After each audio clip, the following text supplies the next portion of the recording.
السلام علیکم، آپ دیکھ رہے ہیں سٹی 11 نیوز پاکستان HD۔ خبر شامل کرتے ہیں بہاول نگر سے۔ ہمارے بیورو چیف جمیل سیدی کی رپورٹ کے مطابق ڈپٹی کمشنر ذوالفقار احمد بون نے کہا ہے کہ چائلڈ لیبر کا خاتمہ محکمہ لیبر کی ذمہ داری ہے اور اس رجحان کی حوصلہ شکنی کے لیے ٹھوس اور مؤثر اقدامات بروئے کار لائے جائیں گے۔ یہ بات انہوں نے DC آفس کے کمیٹی روم میں district vigilance committee child bonded labour کے اجلاس کی صدارت کرتے ہوئے کہی، جس میں پولیس، محکمہ لیبر، سوشل سیکورٹی، تحفظ ماحول، EOBI سمیت دیگر محکموں کے افسران اور کمیٹی ممبران نے شرکت کی۔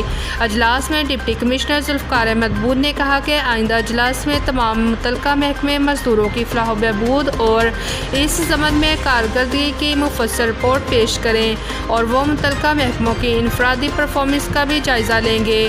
اجلاس میں بٹا مزدوروں کے سوشل سیکورٹی اور EOBI کے کارڈز کے اجراء، بٹا جات پر بانڈڈ اور چائلڈ لیبر کے اقدامات کا جائزہ لیا گیا۔ مزید خبروں کے لیے دیکھتے رہیں سٹی 11 نیوز پاکستان HD۔